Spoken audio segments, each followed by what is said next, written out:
ನಮಸ್ಕಾರ ಸ್ನೇಹಿತರೆ, ಎಲ್ಲರಿಗೂ ಸ್ಟಡಿ ಡೇಸ್ ಕನ್ನಡ ಯೂಟ್ಯೂಬ್ ಚಾನಲ್ಗೆ ಸ್ವಾಗತ. ಸ್ನೇಹಿತರನ್ನ ಇವತ್ತಿನ ಒಂದು ವಿಡಿಯೋದಲ್ಲಿ ಮೇ 8ರ ಒಂದು ಕನ್ನಡ ಪ್ರಶ್ನೆ ಸ್ಟಾರ್ಟ್ ಮಾಡೋಕ್ಕಿಂತ ಮುಂಚಿತವಾಗಿ ಯಾರಾದರೂ ನಮ್ಮ ಚಾನಲ್ಗೆ ಸಬ್ಸ್ಕ್ರೈಬ್ ಅಂದ್ರೆ ಚಾನಲ್ನ ಸಬ್ಸ್ಕ್ರೈಬ್ ಮಾಡಿ, ಶೇರ್ ಮಾಡಿ, ಲೈಕ್ ಮಾಡಿ ಮತ್ತು ಬೆಲ್ ಐಕನ್ನ ಕ್ಲಿಕ್ ಮಾಡಿ. ಬಿಕಾಸ್ ನಾವು ವಿಡಿಯೋ ಅಪ್ಲೋಡ್ ಮಾಡಿದಾಗ ನಿಮಗೆ ಬೇಗನೆ ನೋಟಿಫಿಕೇಶನ್ ಬರುತ್ತೆ. ನೋಡಿ, ವಿಡಿಯೋನ ಸ್ಟಾರ್ಟ್ ಮಾಡೋಕ್ಕಿಂತ ಮುಂಚಿತವಾಗಿ ನಿಮಗೆ ಒಂದು ಅನೌನ್ಸ್ಮೆಂಟ್ ಇದೆ. ಅನೌನ್ಸ್ಮೆಂಟ್ ಏನಂದ್ರೆ, ಏಪ್ರಿಲ್ ಮಂತ್ ಪಾರ್ಟ್ 1 ಮತ್ತು ಪಾರ್ಟ್ 2 ಮ್ಯಾಗಝಿನ್ ಎರಡೂ ಕಂಬೈನ್ಡ್ ಆಗಿ ಒಂದರಲ್ಲೇ ಕೊಡ್ತಾ ಇದ್ದೀವಿ. ಅದು ರೆಡಿ ಆಗಿದೆ. ಅದರದ ಡೆಮೋನ ಇಲ್ಲಿ ತೋರಿಸ್ತಾ ಇದ್ದೀನಿ. ಯಾಕಂದ್ರೆ ಯಾರಾದ್ರೂ ನೀವು ಹೊಸಬರಿದ್ರೆ ಅವರಿಗೆ ಯಾವ ತರ ಇರುತ್ತೆ ಅಂತ ಗೊತ್ತಾಗಲಿ ಅನ್ನೋ ಉದ್ದೇಶದಿಂದಾಗಿ. ನೋಡಿ, ಇದು ನಮ್ಮ ಮ್ಯಾಗಝಿನ್ ಒಂದು ಫ್ರಂಟ್ ಪೇಜು. ಇದರಲ್ಲಿ ನಿಮಗೆ ಎಲ್ಲಾ ಎಕ್ಸಾಮಿನೇಷನ್ ಹೆಲ್ಪ್ ಆಗುವ ಹಾಗೆ KS ಆಗಿರ್ಬೋದು, FDA, PC, PSI, VA, PDO ಮತ್ತು ಲ್ಯಾಂಡ್ ಸರ್ವೇಯರ್ ಎಲ್ಲಾ ಎಕ್ಸಾಮಿನೇಷನ್ ಹೆಲ್ಪ್ ಆಗೋ ದೃಷ್ಟಿಯಿಂದಾಗಿ ಈ ಕನ್ಸಾಲಿಡೇಟ್ ಮೆಟೀರಿಯಲ್ ನಿಮಗೆ ನಾವು ಪ್ರೊವೈಡ್ ಮಾಡ್ತೀವಿ. ಸೊ ಇದರಲ್ಲಿ ನಿಮಗೆ MCQs ಮಾಡಕ್ಕೆ ಇವೆಲ್ಲ ಒಂದು ಎಕ್ಸ್ಪ್ಲನೇಷನ್ ಆದ್ಮೇಲೆ ಯಾವ ತರ ನಿಮಗೆ ವಿಡಿಯೋಸ್ ಅಲ್ಲಿ ಕ್ವಾಲಿಟೀಸ್ ಮತ್ತು ಕಂಟೆಂಟ್ಸ್ ಗಳನ್ನ ಮೇಂಟೈನ್ ಮಾಡಿದೀವಿ, ಅದಕ್ಕಿಂತ ಚೆನ್ನಾಗಿರ್ತಕ್ಕಂಥ ಡೆಪ್ತ್ ಆಗಿ ಇನ್ಫಾರ್ಮೇಶನ್, ಅದಕ್ಕಿಂತ ಚೆನ್ನಾಗಿರ್ತಕ್ಕಂಥ ಕ್ವಾಲಿಟಿ ಮತ್ತು ಕಂಟೆಂಟ್ ಅನ್ನ ಇದರಲ್ಲಿ ಕೂಡ ಮೇಂಟೈನ್ ಮಾಡಿದೀವಿ. ಸೊ ಇದಾದ್ಮೇಲೆ ಎಲ್ಲ ಓದಾದ್ಮೇಲೆ ನಿಮಗೆ ಇಲ್ಲಿ 1 ಗಳು ಸಪ್ರೇಟ್ ಕೊಟ್ಟಿದ್ದೀವಿ ಮತ್ತು ತದನಂತರದಲ್ಲಿ ಪ್ರಾಕ್ಟೀಸ್ MCQs ಕೂಡ ಕೊಟ್ಟಿದ್ದೀವಿ. ನೀವು ಅವುಗಳೆಲ್ಲ ಓದಾದ್ಮೇಲೆ ಸುಮಾರು 300ವರೆಗೆ MCQs ಗಳು ಇದರಲ್ಲಿ ನೀವೇನ್ ಮಾಡಬಹುದು, ಪ್ರಾಕ್ಟೀಸ್ ಅನ್ನ ಕೂಡ ಮಾಡಬಹುದು. ಲಾಸ್ಟ್ಗೆ ನಿಮಗೆ ಕೊಡಲಾಗಿರ್ತಕ್ಕಂಥದ್ದು.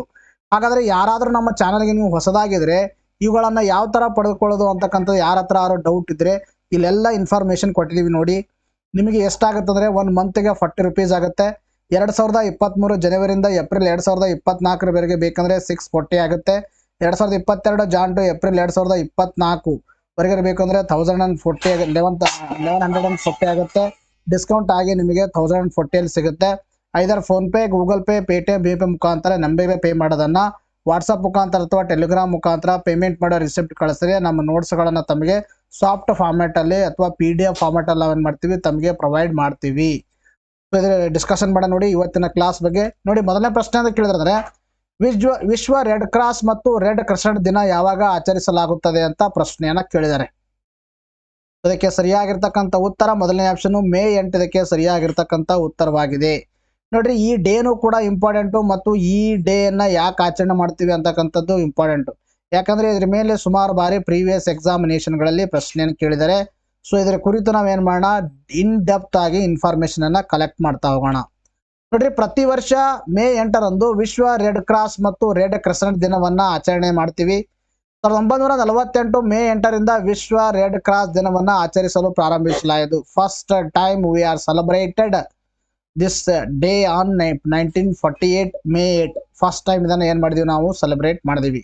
ಸೊ ಇದರ ಆಚರಣೆ ಹಿನ್ನೆಲೆ ನಾವು ಈ ದಿನವನ್ನೇ ಯಾಕ ಆಚರಣೆ ಮಾಡ್ತೀವಿ ಅಂತಕ್ಕಂಥ ಏನಾದ್ರೂ ತಮ್ಮ ತಲೆಯಲ್ಲಿ ಪ್ರಶ್ನೆ ಕಾಡ್ತಾ ಇದ್ರೆ, ನೋಡಿ, ರೆಡ್ ಕ್ರಾಸ್ ಅಂತಕ್ಕಂಥ ಸಂಸ್ಥಾಪಕರಾಗಿರ್ತಕ್ಕಂಥ ಜೀನ್ ಹೆನ್ರಿ ಡುನಾಂಟ್ ಅವರು 1828 ಮೇ 8ರಂದು ಸ್ವಿಟ್ಜರ್ಲ್ಯಾಂಡಿನ ಜಿನೆವಾದಲ್ಲಿ ಜನಿಸಿದರು. ಇವರ ದಿನದ ಒಂದು ಸ್ಮರಣಾರ್ಥಕವಾಗಿ ಇವರ ಒಂದು ಬರ್ತ್ ಡೇ ದಂದು ನಾವೇನ್ ಮಾಡ್ತೀವಿ ಅಂದ್ರೆ ಮೇ 8ರಂದು ವಿಶ್ವ ರೆಡ್ ಕ್ರಾಸ್ ದಿನವಾಗಿ ಆಚರಣೆಯನ್ನ ಮಾಡ್ತೀವಿ. ಅರ್ಥ ಆಯ್ತಾ? ನಿಮ್ಗೆ ಎಕ್ಸಾಮ್ ಅಲ್ಲಿ ಕೇಳ್ತಾರ, ವಿಶ್ವ ರೆಡ್ ಕ್ರಾಸ್ ದಿನವನ್ನ ಯಾರ ಒಂದು ಜನ್ಮದಿನದಂದು ನಾವು ಸೆಲೆಬ್ರೇಟ್ ಮಾಡ್ತೀವಿ ಅಂದ್ರೆ ಜೀನ್ ಹೆನ್ರಿ ಡುನಾಂಟ್ ಅವರ ಒಂದು ಜನ್ಮದ ಒಂದು ಸ್ಮರಣಾರ್ಥಕವಾಗಿ ಈ ಡೇನ ಸೆಲೆಬ್ರೇಟ್ ಮಾಡ್ತೀವಿ. ಯಾಕಂದ್ರೆ ವಿಶ್ವದಾದ್ಯಂತ ಈ ರೆಡ್ ಕ್ರಾಸ್ ಸಂಸ್ಥೆಯನ್ನ ಸ್ಥಾಪನೆ ಮಾಡಿರ್ತಕ್ಕಂಥ ಶ್ರೇಯಸ್ಸು ಇವರಿಗೆ ದೊರೆಯುತ್ತೆ.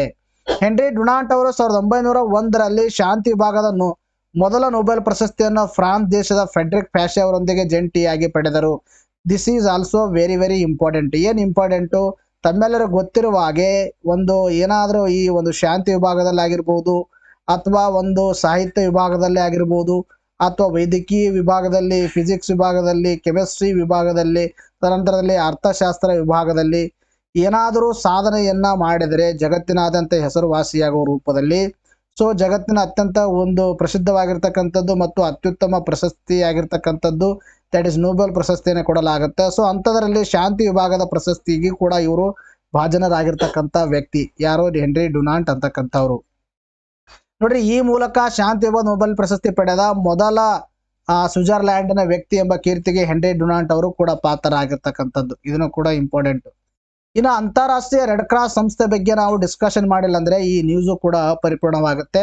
ಸೊ ಅದ್ರ ಬಗ್ಗೆನೂ ಕೂಡ ಡಿಸ್ಕಷನ್ ಮಾಡೋಣ. ಅಂತಾರಾಷ್ಟ್ರೀಯ ರೆಡ್ ಕ್ರಾಸ್ ಅಂತಕ್ಕಂಥ ಸಂಸ್ಥೆ 1863 ಫೆಬ್ರವರಿ 17ರಂದು ಸ್ಥಾಪನೆ ಆಯಿತು. ಇದರ ಕೇಂದ್ರ ಕಚೇರಿ ಎಲ್ಲಿದೆ ಅಂದ್ರೆ ಜಿನೆವಾದಲ್ಲಿದೆ. ಇದರ ಒಂದು ಸಂಸ್ಥಾಪಕರು ಅಥವಾ ಸ್ಥಾಪಕರು ಯಾರಂದ್ರೆ ಜೀನ್ ಹೆನ್ರಿ ಡುನಾಂಟ್. ಈಗಾಗಲೇ ತಮಗೆ ಹೇಳಿದ್ದೀನಿ. ಇದರ ಉದ್ದೇಶ ಏನಾಗಿತ್ತಂದ್ರೆ ಸ್ವತಂತ್ರರಾಗಿ ಸ್ವಯಂ ಪ್ರೇರಿತವಾಗಿ ಏಕತೆಯಿಂದ ಸೇವಾ ಮನೋಭಾವನೆಯಿಂದ ಕಾರ್ಯನಿರ್ವಹಿಸುವ ಅಂತಾರಾಷ್ಟ್ರೀಯ ಒಂದು ಘಟಕವಾಗಿದೆ.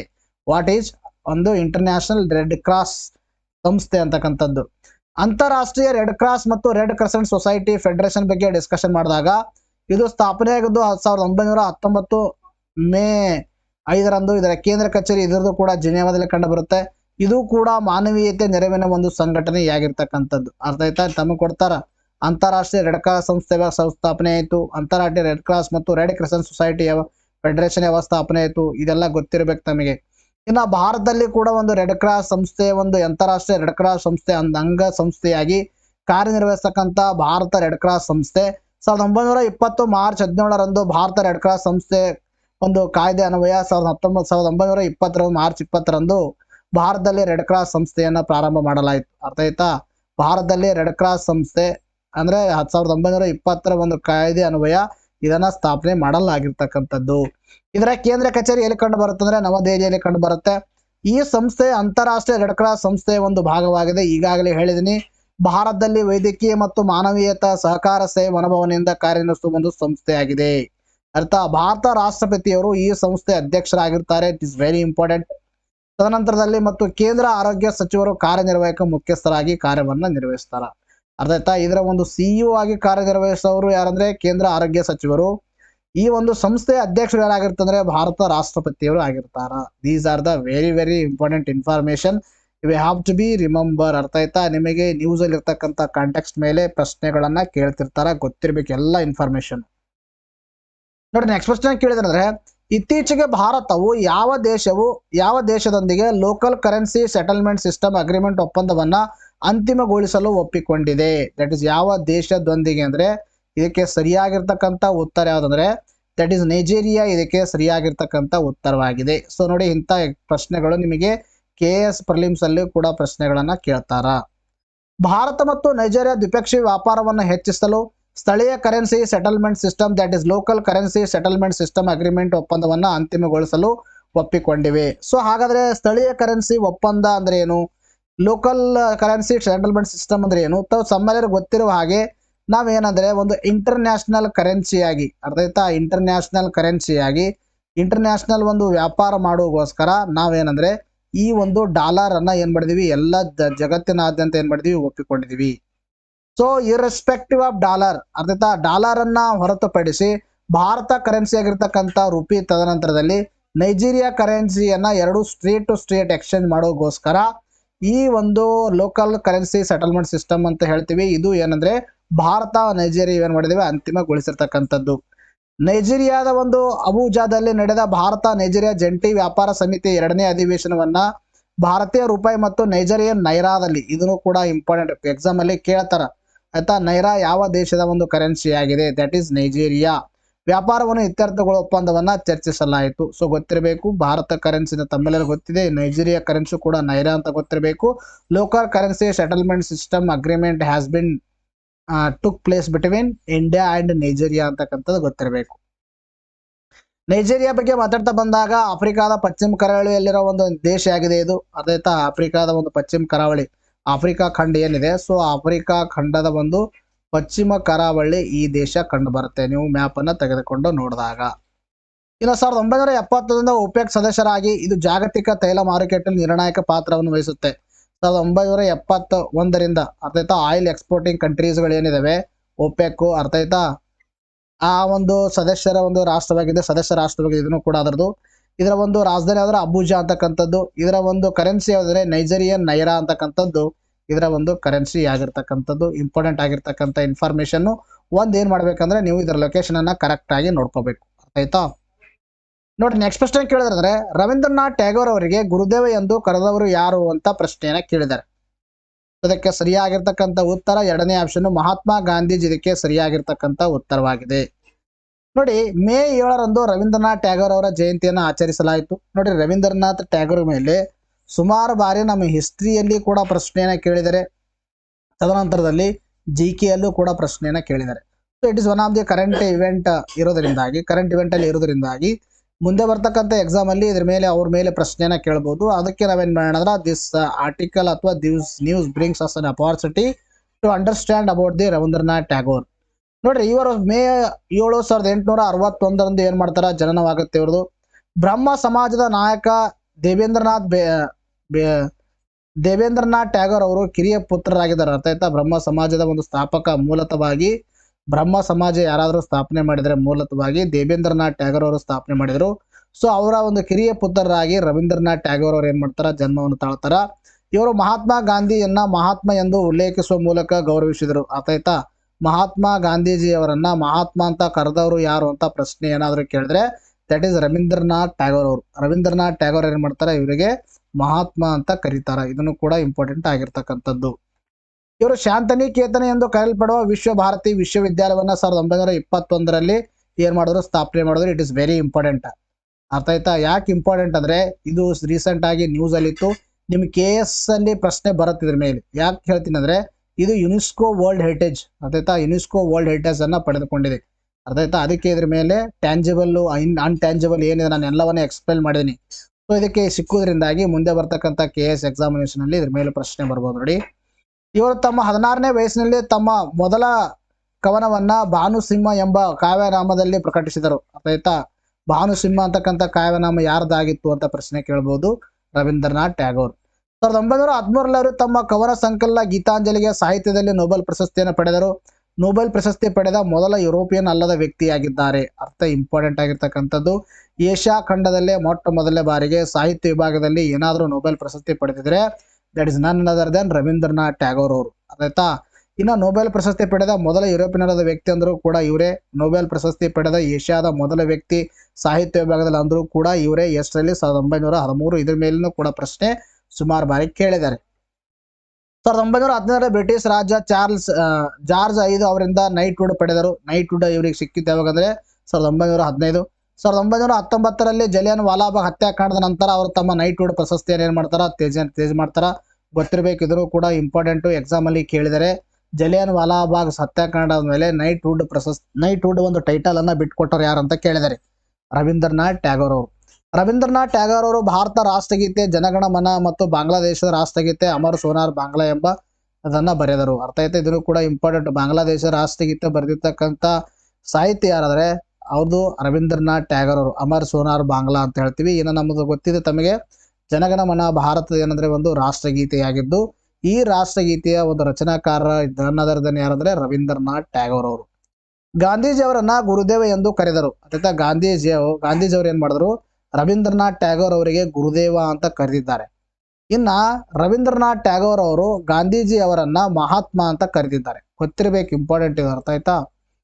ಇವರು 1941 ಆಗಸ್ಟ್ 7 ನಿಧನರಾದರು. ನೋಡ್ರಿ, ಇವರು 1941 ನಮ್ಮ ದೇಶಕ್ಕೆ ಸ್ವಾತಂತ್ರ್ಯ ಬರೋಕ್ಕಿಂತ ಎಷ್ಟಂದ್ರೆ 6 ವರ್ಷಗಳ ಮುಂಚಿತವಾಗಿ ಏನಾಗಿದೆ ಅಂದ್ರೆ ನಿಧನವನ್ನ ಹೊಂದಿರತಕ್ಕಂಥದ್ದು.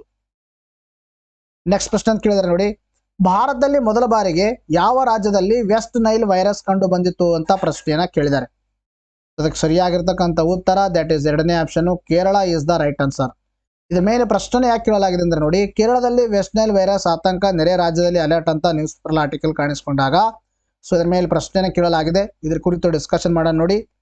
ಕೇರಳದಲ್ಲಿ ವೆಸ್ಟ್ ನೈಲ್ ವೈರಸ್ ಸೋಂಕಿನ ಪ್ರಕರಣಗಳು ದಾಖಲೆ ಆಗ್ತಿದೆ ಇತ್ತೀಚೆಗೆ. ಸೊ ಎಲ್ಲ ಒಂದು ನ್ಯೂಸ್ ಪೇಪರ್ ಅಲ್ಲಿ ಕಾಣಿಸ್ಕೊಂಡಿದ್ದರಾಗಿ ನಾವು ಕೂಡ ಇದ್ರ ಮೇಲೆ ಪ್ರಶ್ನೆನ ಕೇಳಿದ್ವಿ.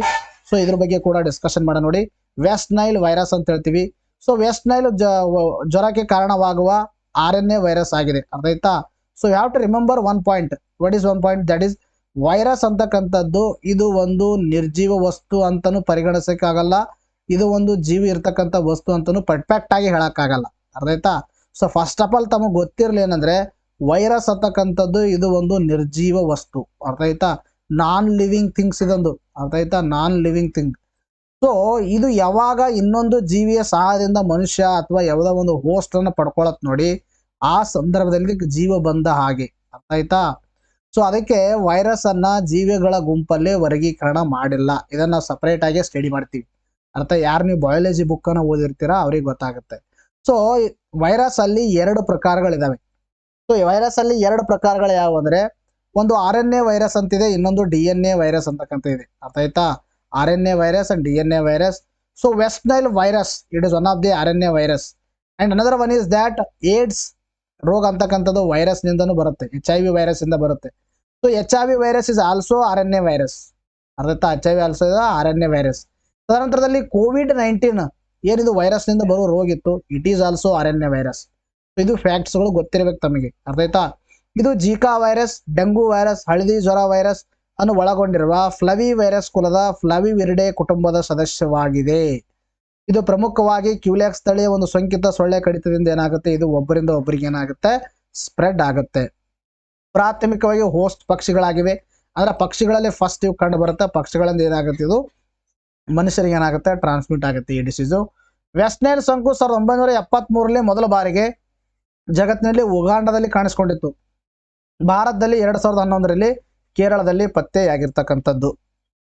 ನೋಡಿ ನೆಕ್ಸ್ಟ್ ಕ್ವಶನ್ ಕೇಳಿದ್ರೆ, ಪುಲಿಟ್ಜರ್ ಪ್ರಶಸ್ತಿ ನೀಡುವ ದೇಶ ಯಾವುದು ಅಂತ ಪ್ರಶ್ನೆಯನ್ನ ಕೇಳಿದ್ದಾರೆ. ಅದಕ್ಕೆ ಸರಿಯಾಗಿರ್ತಕ್ಕಂಥ ಉತ್ತರ USA is the right answer. ನೋಡ್ರಿ ಇದನ್ನು ಕೂಡ ಬಹಳ ಇಂಪಾರ್ಟೆಂಟ್ ಆಗಿರ್ತಕ್ಕಂಥ ಪ್ರಶ್ನೆ. ಸೊ ಪುಲಿಟ್ಜರ್ ಪ್ರಶಸ್ತಿ ಯಾವ ಕ್ಷೇತ್ರಕ್ಕೆ ನೀಡಲಾಗುತ್ತೆ ಅಂತಕ್ಕಂಥದ್ದು ಸ್ವಲ್ಪ ಕೇಳೋ ಸಂಭವನೀಯತೆ ಕಡಿಮೆ. Because it is one of the multi dimensional award. What does it mean multi dimensional award? It means that ಏನಂದ್ರೆ ಇದು ವಿವಿಧ ಕ್ಷೇತ್ರಗಳಿಗೆ ನೀಡುತ್ತೆ, ಕೇವಲ ಒಂದೇ ಕ್ಷೇತ್ರಕ್ಕೆ ನೀಡಲ್ಲ. ಒಂದೇ ಕ್ಷೇತ್ರಕ್ಕೆ ನೀಡಿದ್ರೆ ಅಂತದ್ರ ಮೇಲೆ ಪರ್ಟಿಕ್ಯುಲರ್ ಆಗಿ ಕೇಳ್ತಾರೆ. ಅದಾಯ್ತಾ? ಈ ತರ ಪ್ರಶ್ನೆ ಕೇಳ್ಬೋದು ನಿಮ್ಮ ಎಕ್ಸಾಮ್ ಅಲ್ಲಿ, ಯಾವ ದೇಶ ನೀಡುತ್ತೆ ಅಂತಕ್ಕಂಥದ್ದು.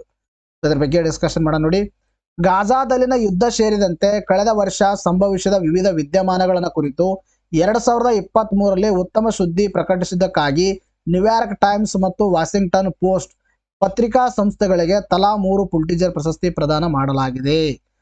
ಪುಲಿಟ್ಜರ್ ಪ್ರಶಸ್ತಿ ಈ ಒಂದು ನ್ಯೂಯಾರ್ಕ್ ಟೈಮ್ಸ್ಗೂ ಕೂಡ ಸಿಕ್ಕಿದೆ, ವಾಷಿಂಗ್ಟನ್ ಪೋಸ್ಟ್ ಅಂತಕ್ಕಂಥ ಒಂದು ಪತ್ರಿಕಾ ಸಂಸ್ಥೆಗಳಿಂದವೆ. ಇವೆರಡಕ್ಕೆ ಏನಂದ್ರೆ ತಲಾ 3 ಪ್ರಶಸ್ತಿ ಪುಲಿಟ್ಜರ್ ಪ್ರಶಸ್ತಿ ಸಿಕ್ಕಿರ್ತಕ್ಕಂಥದ್ದು. 2023ನೇ ಸಾಲಿನ 15 ವಿಭಾಗಗಳಲ್ಲಿ ಪತ್ರಿಕೋದ್ಯಮದಲ್ಲಿ ಅತ್ಯುತ್ತಮ ಸಾಧನೆ ಮಾಡಿದವರನ್ನ ಗೌರವಿಸಲಾಯಿತು. ಜೊತೆಗೆ ಪುಸ್ತಕ, ಸಂಗೀತ, ರಂಗಭೂಮಿಗೆ ಸಂಬಂಧಿಸಿದ 8 ಕಲಾ ವಿಭಾಗಗಳಲ್ಲಿ ಸಾಧನೆಗೂ ಪ್ರಶಸ್ತಿಯನ್ನು ನೀಡಲಾಯಿತು. ಅರ್ಥ ಆಯ್ತಾ? ಅಂದ್ರೆ ಇದು ಒಂದು ಮಲ್ಟಿ ಡೈಮೆನ್ಷನಲ್, ವಿವಿಧ ವಿಭಾಗಗಳಲ್ಲಿ ನೀಡಲಾಗುತ್ತೆ. ಅರ್ಥ? ರಂಗಭೂಮಿ ಸಂಗೀತದಲ್ಲಿ ನೀಡ್ತಾರ, ರಂಗಭೂಮಿದಲ್ಲಿ ನೀಡ್ತಾರ, ಆಮೇಲೆ ಲಿಟರೇಚರ್ದಲ್ಲಿ ನೀಡ್ತಾರ, ಆಮೇಲೆ ಪತ್ರಿಕೋದ್ಯಮದಲ್ಲಿ ನೀಡಲಾಗುತ್ತೆ. ಅರ್ಥ ಆಯ್ತಾ? ಸಾರ್ವಜನಿಕ ಸೇವೆ ವಿಭಾಗದಲ್ಲಿ ವಿಜೇತರಾಗೋರಿಗೆ ಚಿನ್ನದ ಪದಕವನ್ನು ನೀಡಲಾಯಿತು. ಇನ್ನು ಪುಲಿಟ್ಜರ್ ಪ್ರಶಸ್ತಿ ಬಗ್ಗೆ ಮಾತಾಡ್ತಾ ಬಂದಾಗ 1917ರಲ್ಲಿ ಈ ಪ್ರಶಸ್ತಿಯನ್ನು ಸ್ಥಾಪನೆ ಮಾಡಲಾಯಿತು.